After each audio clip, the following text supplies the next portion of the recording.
Olá, hoje nós vamos conversar com um especialista sobre iluminação pública. A maioria dos municípios do Brasil aposta, nesse momento, como Bauru, nas parcerias públicos-privadas para resolver as questões de modernização e melhoria da qualidade de vida e de eficiência energética, sobretudo, num parque de iluminação pública, assim como o Bauru, que se repete em quase todos os lugares do país, infelizmente, com um sistema muito obsoleto. Aqui a concessão é da CPFL Paulista, cerca de 90% do parque de iluminação pública de Bauru, ainda das velhas lâmpadas ou de mercúrio ou de vapor de sódio. Ela cobra muito caro desse serviço e entrega um serviço muito ruim para a população.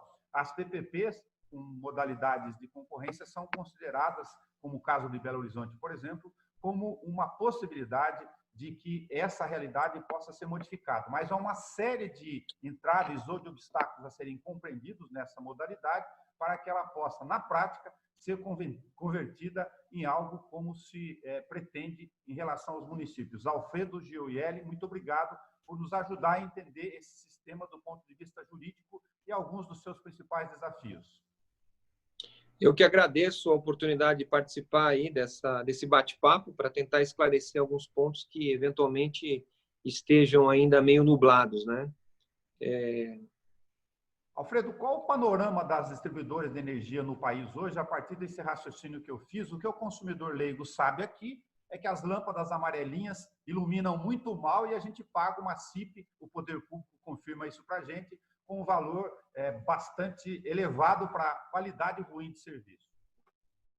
O serviço prestado pelas distribuidoras de energia até 2014 em alguns municípios, porque outros municípios já faziam a gestão direta por contratação, sempre foi uma forma sucateada de fazer a manutenção do serviço de iluminação com a aplicação de dois tipos de tarifas, né? A tarifa maior quando a distribuidora de energia fazia a manutenção e a tarifa menor de cobrança no faturamento quando o município assumia essa gestão.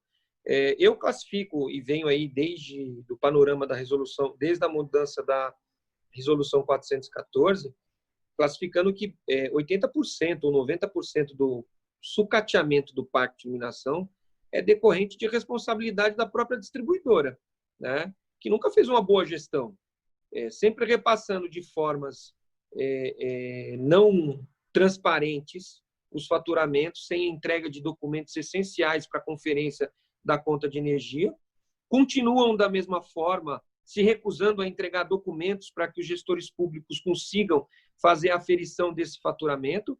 As lâmpadas de sódio, hoje no Brasil, elas representam um grande quantitativo, né? E boa parte das cidades que hoje tem lâmpada multivapor de sódio são decorrentes do programa Reluz, né? Que houve um incentivo da Eletrobras para você substituir as luminárias, as lâmpadas de mercúrio, por uma lâmpada com maior eficiência e com maior uniformidade com relação ao fluxo luminoso. Então, o que a gente tem hoje? Nós temos um avanço de novas tecnologias que estão sendo aplicadas, isso afeta diretamente o faturamento das distribuidoras de energia. Nós não podemos perder de vista que as distribuidoras de energia vendem energia, né? Embora tenham programas específicos determinados por lei federal de que 1% do faturamento dela ela deve ser destinado a projetos de eficientização energética. Então, muitas vezes você vê algumas cidades tendo esse investimento pela distribuidora e o município não paga nada com isso, porque é verba exigida da Eletrobras para que os municípios possam fazer as suas eficientizações em prédios públicos, substituição de caldeiras em hospitais. Essa verba própria, quando ocorre, ela vem por meio de uma chamada pública feita na ANEEL, né? Ou na Eletrobras, e aí ela é desdobrada com projetos onde as distribuidoras participam e contratam as empresas para fazer. Em 2015 ou 2016, houve uma edição de uma atualização da legislação federal disponibilizando parte desse recurso para as distribuidoras aplicarem na iluminação pública com tecnologia LED. Então, é bem interessante quando você analisa a funcionalidade dos recursos que estão sendo utilizados para fazer a gestão do parque de iluminação pública, mas você, de outro lado, agora, com esse avanço das parcerias público-privadas e das concessões diretas, que a gente faz um paralelo, a gente vem notando a dificuldade das prefeituras, primeiro, com a capacitação técnica, porque você poderia fazer uma parceria pública fazendo uma chamada pública para os interessados se habilitarem a projetos. Ok, vão aparecer diversas empresas onde o município vai estabelecer um pagamento de uma contraprestação e, ao final, quem ganhar paga o melhor projeto. A pergunta é o seguinte: a maioria das prefeituras não tem corpo técnico para fazer uma análise sobre os estudos que estão sendo apresentados.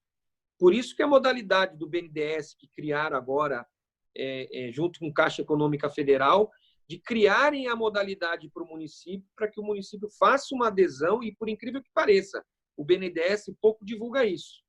Dentro da minuta de adesão, para quem quer fazer a parceria pública, a modelagem, que hoje está sendo criada em Bauru, está sendo feita por uma empresa privada. Mas o BNDES está disponibilizando para todas as cidades a modelagem, só que tem um custo, e esse custo está vinculado independente do êxito. Então, eu não acho justo, por exemplo, em uma das modelagens do BNDES, eles colocam lá que o BNDES vai receber, tendo êxito ou não tendo êxito, entre 700 mil a 900 mil reais. Nós estamos falando de 5.550 municípios. Desses 5.550 municípios, eu diria que 20% tem uma situação econômica boa. Tem uma CIP superavitária, não tem tantas restrições para a emissão de certidão do Tesouro Nacional, que é o que habilita as prefeituras a receberem recursos públicos federais para esse tipo de projetos de infraestrutura, né? Mas o que a gente consegue perceber é que algumas modelagens que estão sendo oferecidas por órgãos como o BNDES, elas, de certa forma, podem ser prejudicial aos municípios pequenos. Porque, veja bem, você publica um edital, o BNDES, digamos que Bauru tivesse feito a adesão com o BNDES, assinou um termo lá de adesão que você vai pagar, dando certo ou não dando certo. Aí o BNDES contrata uma empresa de engenharia para fazer a modelagem, onde ela vai ser responsável para responder os questionamentos, para fazer o edital, para fazer as minutas, para fazer todo o acompanhamento até a fase da assinatura do contrato, ok? Essa empresa vai ser disputada aí, vai disputar a licitação para Bauru em específico e vai ganhar por um valor X. A tirar de Teresina e Porto Alegre, que a modelagem custou para o BNDES, em regime de pagamento de melhor projeto, começou com 1.800.000 e parece que Porto Alegre fechou a modelagem em 900 mil. Teresina parece que fechou em 850 ou vice-versa. Então, esses 850 mil, quando a empresa ganhar, ela paga para a empresa que venceu, só que mais esse valor, o município ainda tem que pagar a despesa que o BNDES teve para fazer a modelagem. Então, assim, se o projeto vencedor não tiver problema, paga-se a restituição dos estudos, à empresa que ganhou, e paga-se o BNDES. Se não der certo, depois de publicado o edital vai ser questionado no Tribunal de Contas ou vai ser judicializado, o BNDES simplesmente diz, olha, quem deixa de receber é só a empresa que fez o estudo e ganhou. Eu vou receber. Então, imagine que... É o mesmo problema, é o mesmo problema que a gente encontrou aqui no sistema de adesão, o estudo que está em andamento pela Caixa para o lixo. Ele também tem um sistema de êxito aqui, que se não fizer, gera uma conta para o município. Aí não é um incentivo público, gera, na verdade, uma despesa. De fato, você tem razão em comentar, porque para a imensa maioria dos municípios, para ser redundante, ele vai se tornar um problema e não uma solução, né? Tem um ponto central aí para a gente discutir algumas questões da sua experiência, que estão baseados nessa chamada memória de cálculo dos ativos que já deram uma dificuldade danada aqui em Bauru, como em outros lugares, para serem transferidos lá por volta de 2014, nos últimos anos, judicializou, inclusive, para se saber qual exatamente é o inventário de lâmpadas que estão na rua e acompanhar isso. Quais são os problemas decorrentes dessa situação hoje, Alfredo, que podem interferir no sucesso ou numa dificuldade no APPP? Esses regimes de concessão que estão sendo feitos, concessão direta ou por via parceria público-privado, eles fazem as contas do estudo econômico em cima da linha. Então, parte do princípio que, para dar aquele resultado econômico, tem que dar tudo certo, né? Quando você assina o contrato, o primeiro entrave que você vai encontrar com a distribuidora de energia é ela não reconhecer o concessionário que recebeu o serviço por delegação. Ela dizer que vai ter uma interlocução direta só com o município e que, se você quiser, se eu estou contratando uma empresa para fazer a gestão, eu não tenho que ficar mandando cópia da atualização para o município mandar a cópia para a distribuidora de energia, porque isso vai ter um retardo.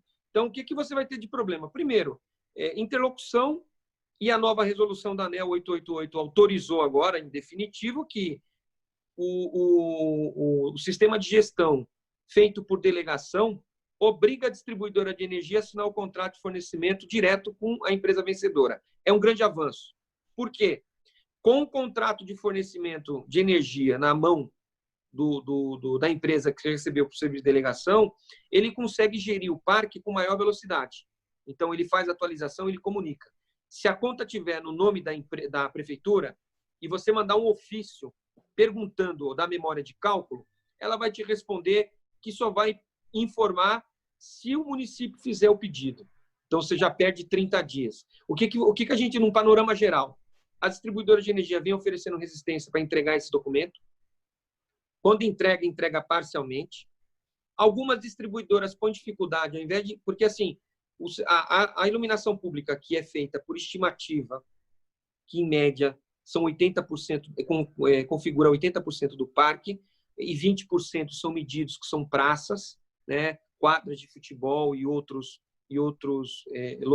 logradouros que têm um sistema de medição.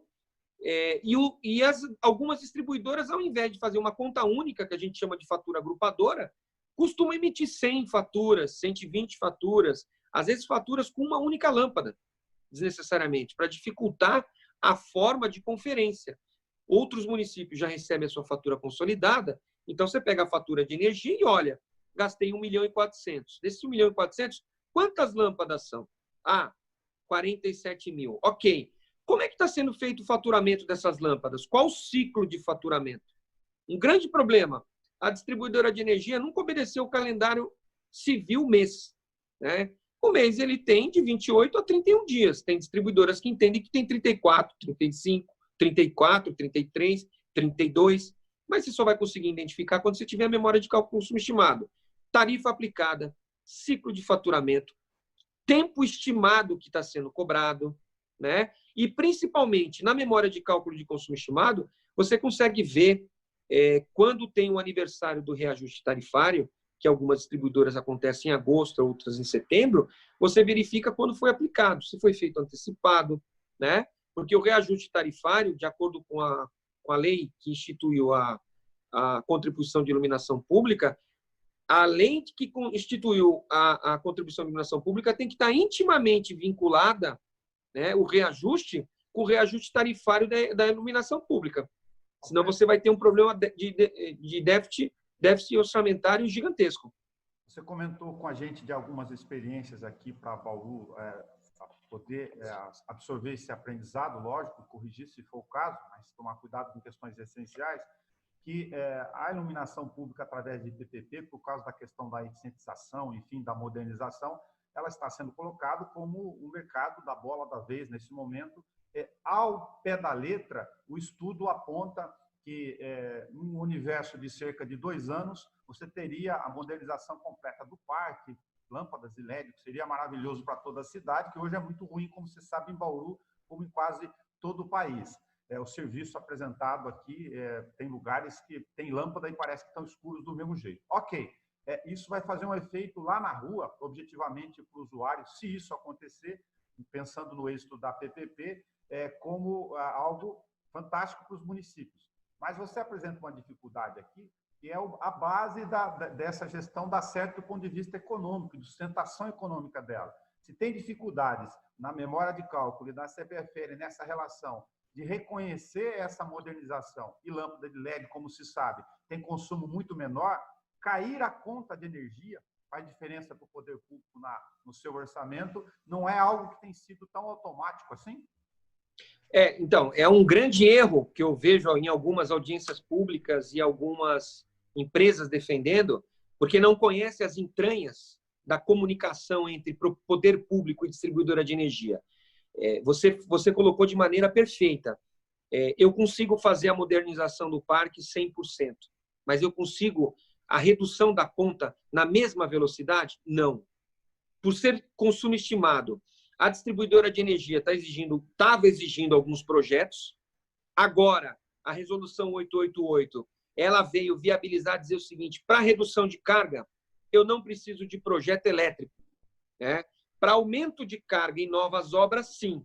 Porque se eu tenho uma lâmpada multivapor metálica ou de sódio de 250 watts dentro de um perímetro de uma cidade ou numa avenida, e eu vou instalar lâmpadas de 150 watts de LED, né? Eu estou reduzindo a carga. Então, eu não preciso fazer projeto elétrico. O que eu tenho que fazer é, dentro de um arquivo georreferenciado, quando eu fizer, entregar a comunicação para a distribuidora de energia para que no próximo ciclo, seria o ideal, e é o que está propondo agora a nova resolução, a partir do protocolo da comunicação da atualização, a distribuidora de energia terá 30 dias para fazer a atualização.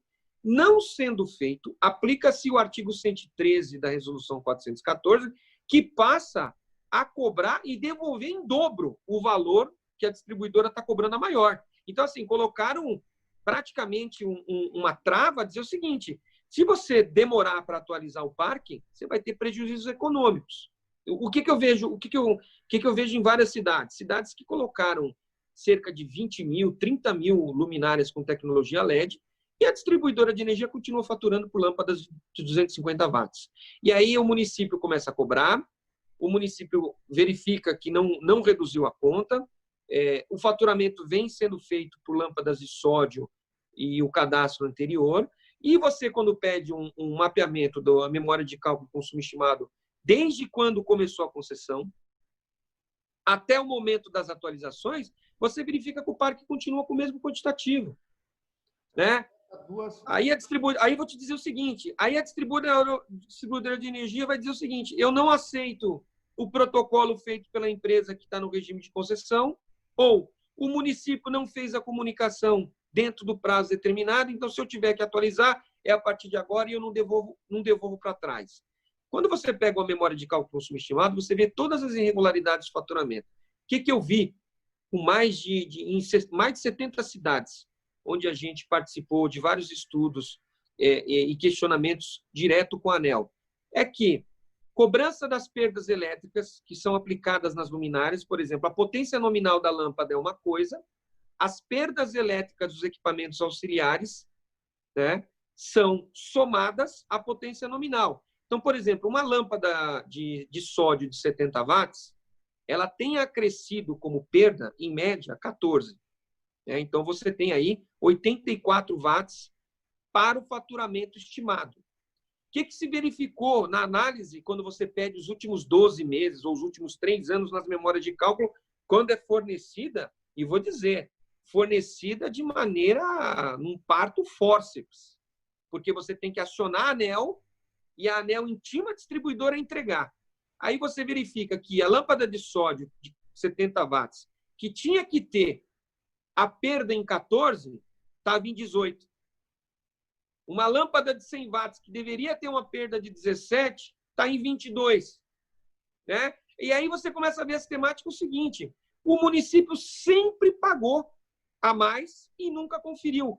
Aí veio uma ação civil pública, promovida pelo Ministério Público Federal, de maneira perfeita, porque a resolução da ANEEL, no seu artigo 113, dizia o seguinte, que para efeitos de devolução de valores faturados a maior, o poder público municipal ou o consumidor só pode se limitar a 36 meses. Mas, peraí, se há 10 anos se cobrou errado, houve um completamento ilícito. Por que eu falo que as distribuidoras de energia são as principais responsáveis pelo sucateamento da iluminação pública?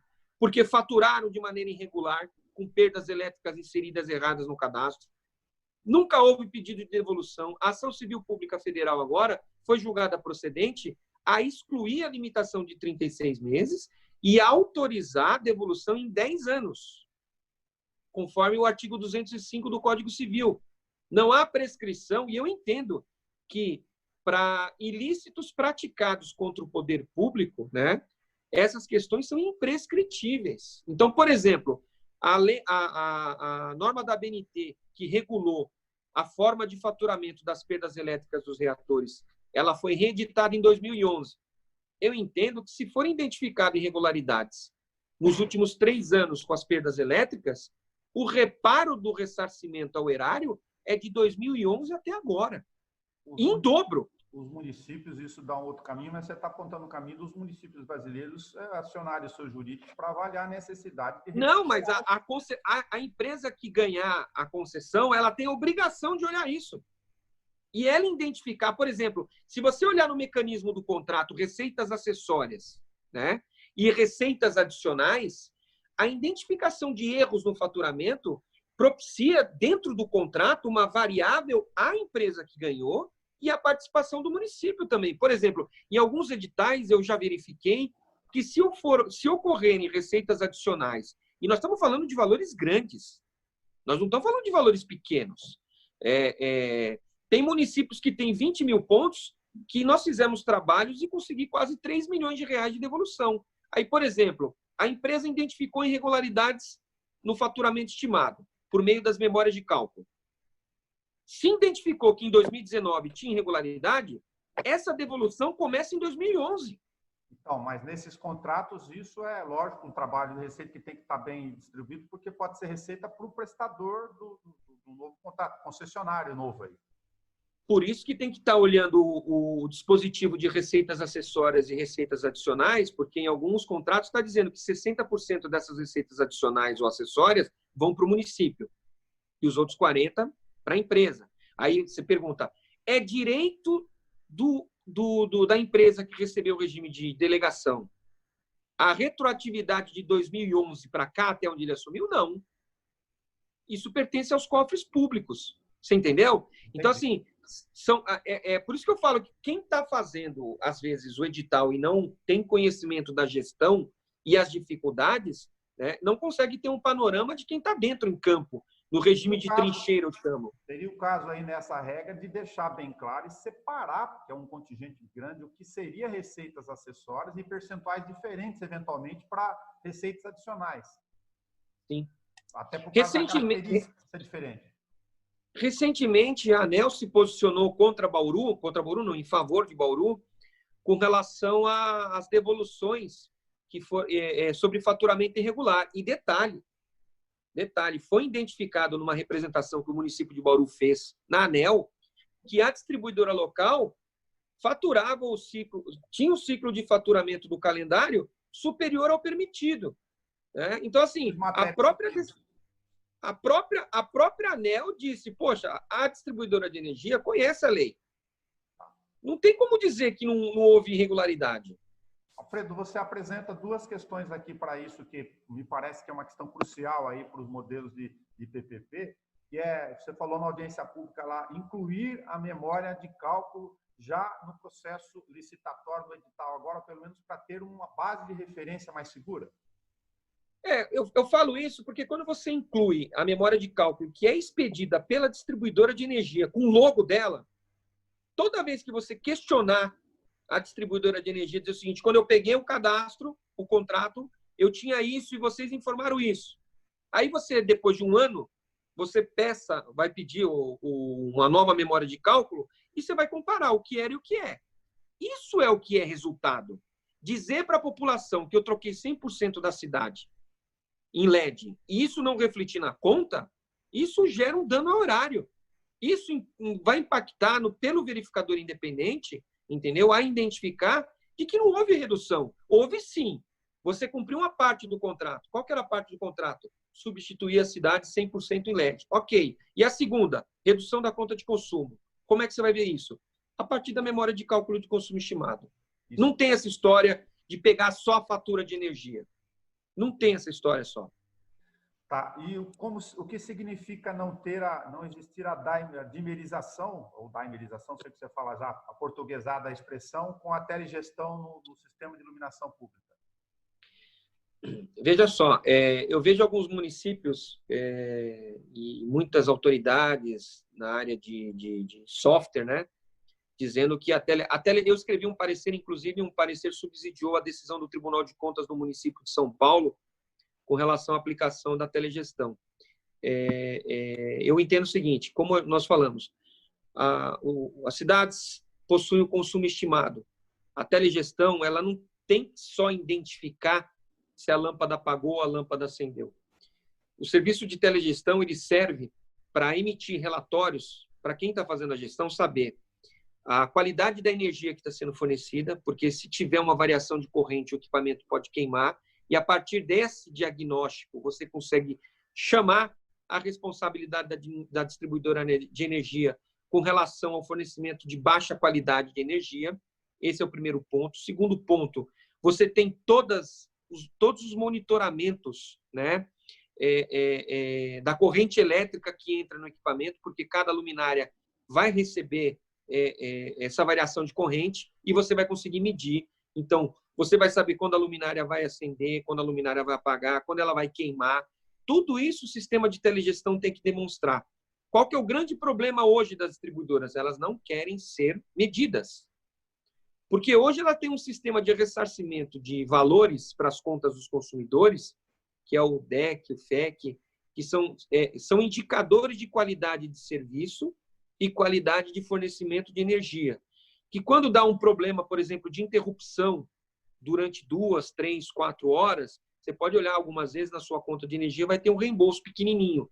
Aí eu pergunto, quem é a empresa que faz essa medição? São elas, as próprias distribuidoras que fazem. Eu brinco até o seguinte, perguntar para o dono do circo se o palhaço é bom. Né? Então, assim, como é que foi a qualidade de energia hoje feita em Bauru? Foi ótima. Mas quem mediu? Fui eu. Legal. E você faz o quê? Eu vendo a energia. Então, você nunca vai ter um contraponto de uma auditoria em cima daquilo que ela está comunicando. E o serviço de telegestão, ele não pode ficar só limitado em saber se a lâmpada vai apagar ou acender. Aí vem a questão da dimerização, que eu vejo as pessoas com até entusiasmo dizendo não, porque nós podemos chegar num determinado momento da noite em que nós vamos baixar para 70% o fluxo luminoso da luminária e isso vai contribuir com um fator de redução. É mentira. Não é verdade. Se o consumo for medido, sim. Se o consumo for estimado, não. O que adianta eu colocar? Eu estou cadastrado na distribuidora que a minha luminária de 150 watts de LED, né, ela consome os 150 watts de LED no período de 11 horas e 26 minutos. Ok? Ela está cadastrada no faturamento dessa forma. E é por estimativa. Aí eu vou chegar à meia-noite e reduzo os 150 watts em 70%. Se eu estou cadastrado na distribuidora de energia com 150 watts, se eu baixar 70% do fluxo luminoso, não vai refletir na conta. Entendi. Se o consumo for estimado. Então, a gente tem que tomar algum cuidado, às vezes, quando eu ouço esse tipo de comentário, eu fico assim, não conhece o sistema de operação com a distribuidora. Tá. Como que você colocaria neste conjunto as necessidades de ajustar o chamado verificador independente, como alguém que, se for contratado diretamente pelo poder público, pode ter essa função eventualmente ou em outro sentido? Ele só vai olhar os indicadores de eficiência de energia lá para fator de regulação dessa relação de contraprestação de pagamento? Todos os editais estão inserindo que, além da modernização com tecnologia LED, o concessionário ele tem que reduzir a conta, correto? Ok. Então, crucial no edital de contratação do verificador independente que ele exija a memória de cálculo mensal, porque por ali você vai ter ideia da atualização do cadastro. Alguns acham que isso é uma coisa pequena, que isso não tem todo o significado e toda a sua essência. Sem essa atualização de cadastro para faturamento, não haverá redução de conta de consumo. Você coloca que a resolução 888, então, que agora é recentíssima, para quem não sabe, de 30 de junho, que avança algumas questões na proteção dos municípios para essas questões de contrato, sobretudo para as próximas PPPs, como a nossa aqui, que estão em andamento. Ela resolve outros problemas nessa relação desse passivo aí? Eu recebo essa publicação da resolução de forma altamente positiva e parabenizo todos os agentes da ANEEL pelo empenho e pelo primor e pelo rigor dessa resolução, que se aplicada e obedecida pela legislação federal com relação às distribuidoras de energia, os municípios e as empresas que fizeram a concessão, que estão fazendo o sistema de gestão, serão muito beneficiados. Primeiro, ela acaba com a história da distribuidora de energia de pedir projetos para redução de carga. Segundo, ela protege os municípios de qualquer possibilidade de cobrança de aluguel nos postes, coisa que algumas distribuidoras estavam... Quer dizer, elas querem cobrar o poste, mas elas não querem ser tarifadas pelo uso do espaço do município, né? Veja que distorção. Então, a resolução 888, ela corrige. Ela veda que a distribuidora de energia venha a especificar um produto para que seja adquirido para instalação no parque de iluminação pública. Por exemplo, e aí eu falo abertamente porque foi uma briga muito grande com a CEMIG. A CEMIG, até 2015, ela exigia que os municípios só comprassem de 3 fabricantes luminárias que tinham sido homologadas pelo departamento técnico dela. Houve um questionamento junto à ANEEL e a ANEEL deu um despacho com base numa nota técnica dizendo o seguinte, que a escolha do equipamento de iluminação pública é um ato discricionário do município, que não cabe à distribuidora de energia, né, regular qual tipo de equipamento deve ser instalado desde que ele siga normas da ABNT. Então, para luminárias com tecnologia LED e para as convencionais, a gente tem a portaria 20 do Inmetro, que foi publicada em 2017, que tem uma série de requisitos para serem cumpridos e homologados e certificados junto ao Inmetro. A resolução nova proíbe que a distribuidora de energia faça esse tipo de exigência. Ela também proíbe, e aí isso foi um grande avanço, quando você vai fazer a atualização do cadastro, você faz o protocolo e a distribuidora tem 30 dias para atualizar. Não atualizou em 30, o município ou a empresa de gestão tem que comunicar pedindo a devolução em dobro dos valores. Já foi um grande avanço. Ela encerra o encontro de contas da contribuição de iluminação pública. Isso é um grande ganho para o município, porque as distribuidoras de energia se apropriavam do recurso, incluíam na conta, inclusive, pagamento de prédios públicos, que é ilegal, sob o ponto de vista da própria lei que instituiu a contribuição de iluminação pública, que só pode pagar o consumo da iluminação pública e não prédios públicos. Então, a resolução 888, ela elimina o encontro de contas, ela aniquila a exigência da cobrança da taxa de administração pela arrecadação, que vinha sendo cobrada ilegalmente. Eu falo ilegalmente porque não há amparo legal para você cobrar 1 ou 8%. Eu sempre perguntei para todas as distribuidoras, como é que vocês chegaram nesse percentual?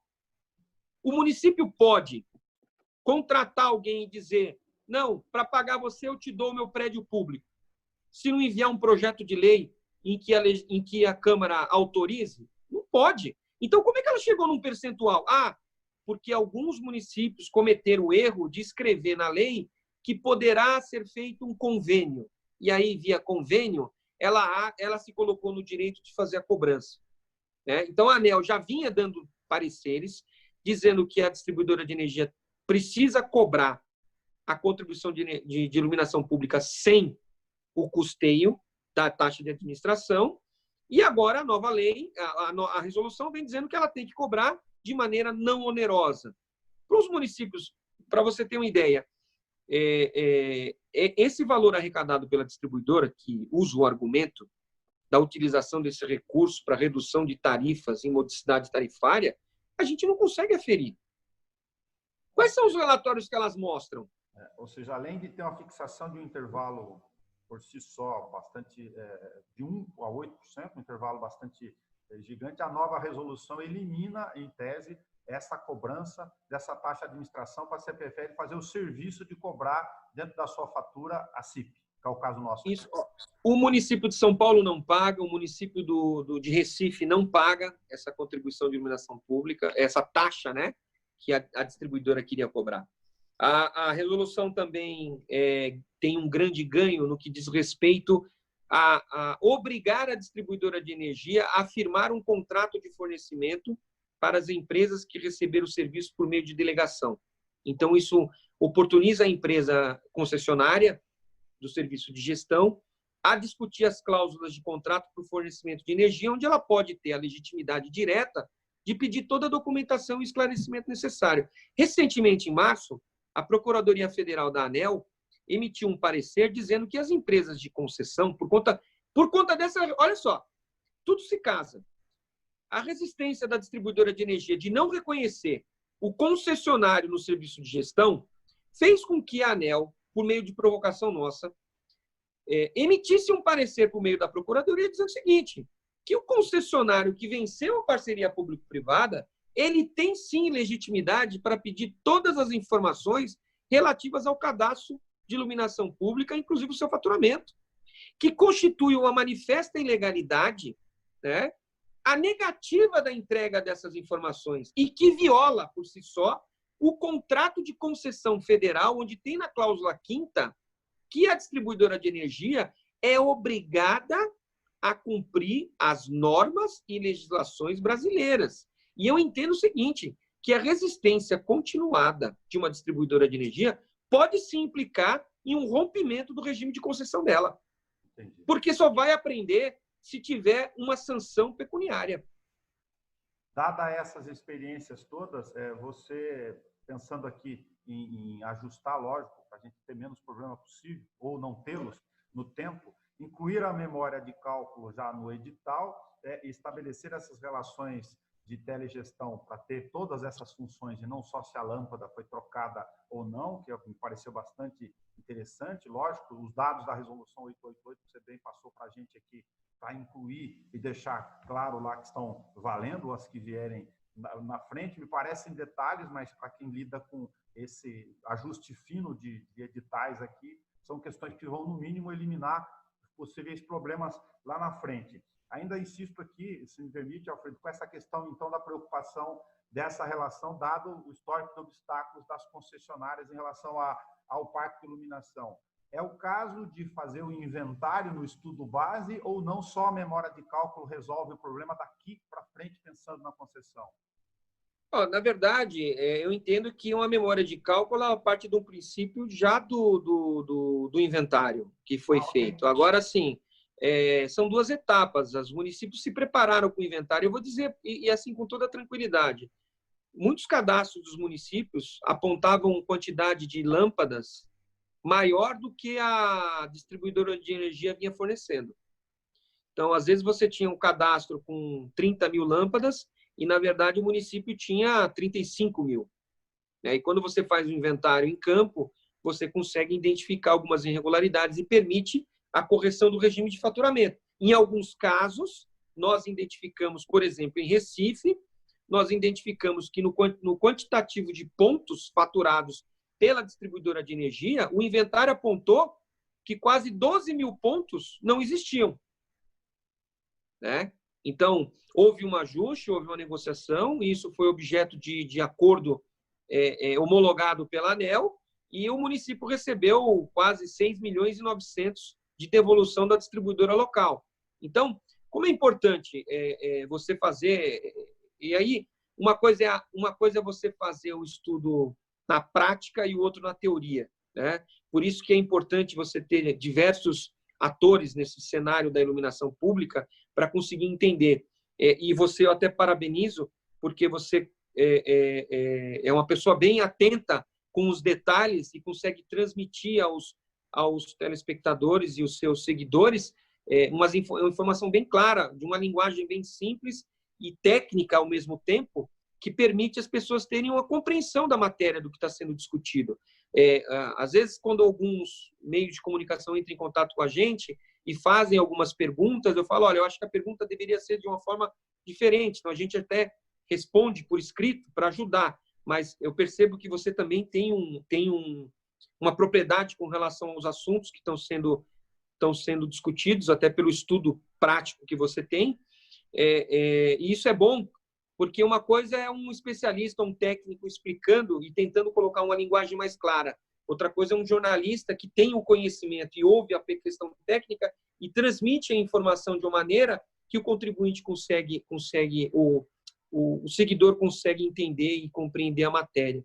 Então, essa dinâmica toda entre concessão, as opiniões de especialistas ou de atores que atuam nessa área e a participação da imprensa com relação ao trabalho que você vem fazendo é muito importante para que a gente consiga aprimorar um modelo jurídico que não traga lesão para o município. Legal. E incluir aqui no dado final, que me pareceu importante também, embora possa parecer já eventualmente resolvido, é a necessidade de incluir no edital, como contribuição nossa aqui nesse debate aqui em Bauru, para as cidades que estão acompanhando, né? A gente ao redor, de que seria tranquilo juridicamente ou não incluir o fato da CPFL não poder participar como distribuidora do processo de edital por uma série de razões, né? Na verdade, assim, há um conflito de interesse gigante com relação. Primeiro que os problemas de quem vai fazer a fiscalização. Olha só, no contrato de fornecimento de energia da distribuidora, prevê regimes de fiscalização. Ela vai fiscalizar ela mesma. Ela vai fornecer energia e vai dizer para o município quando a energia não é boa. Não dá. E outra, há uma vedação legal na lei federal que proíbe a participação dela de forma direta ou indireta, ainda com empresas controladas. Então, não há que se falar que eu não vejo problema nenhum e quero acreditar o seguinte, que a posição do Tribunal de Contas com relação a isso vai seguir os últimos precedentes.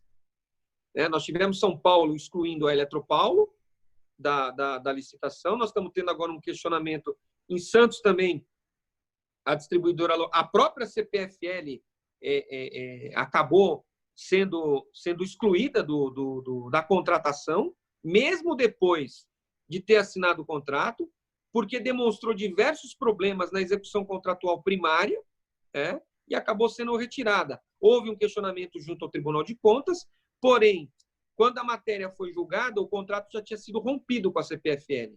Então, a representação acaba perdendo objeto nesse sentido.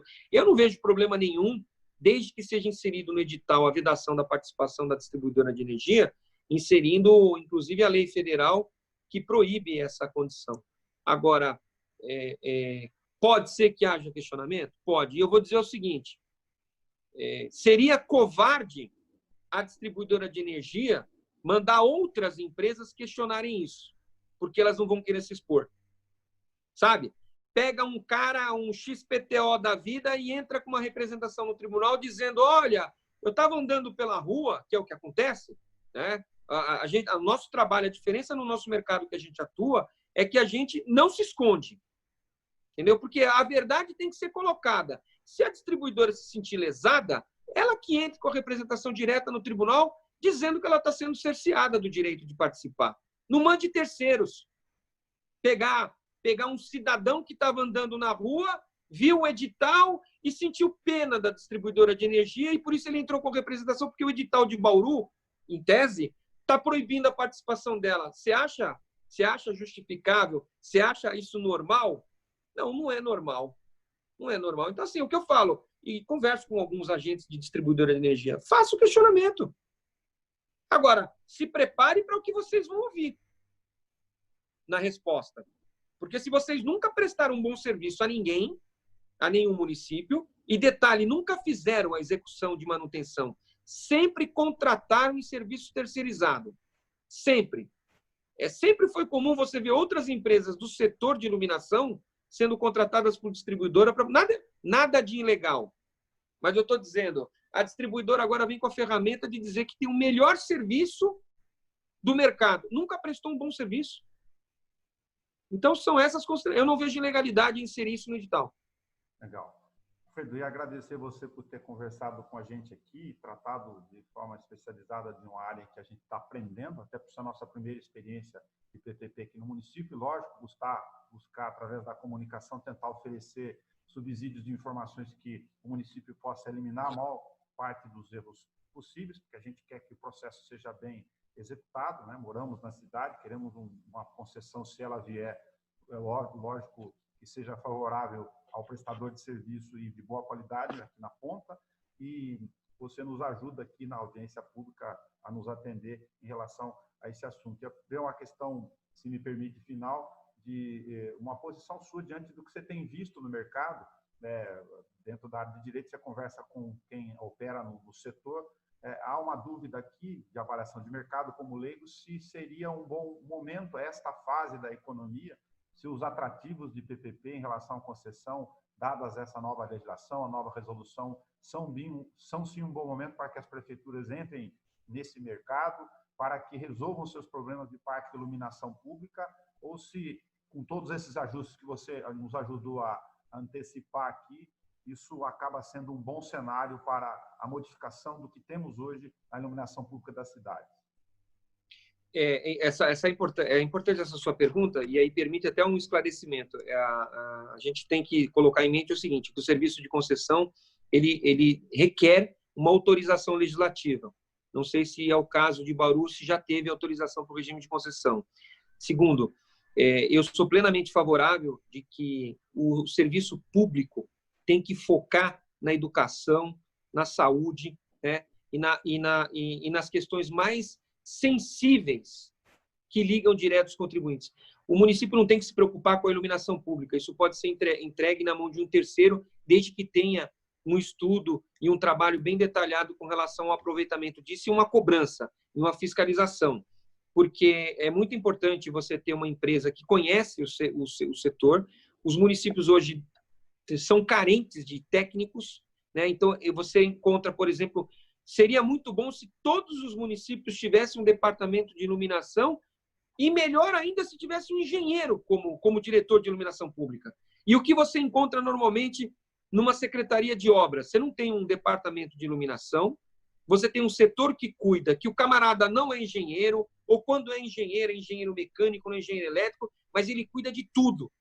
Então, cuida de tudo, ele não tem tempo para cuidar de nada, e aí você começa a perceber os problemas que você tem dentro de uma gestão. Quando você faz um serviço por delegação, na forma como está sendo feito em Bauru, você vai propiciar, se tiver a fiscalização correta, entendeu? Um melhor aproveitamento dessa execução contratual, uma melhor segurança com substituição de equipamentos eficientes para redução de conta. A iluminação pública está intimamente ligada na segurança pública da população. Você também, com a melhor iluminação, você traz turismo para dentro da cidade. Você pode desenvolver iluminações em destaques, colocando, por exemplo, variação de cores em determinados monumentos para você em datas comemorativas. Tudo isso dentro do sistema de gestão para uma empresa que está fazendo a gestão, porque ela é exclusiva nisso, né?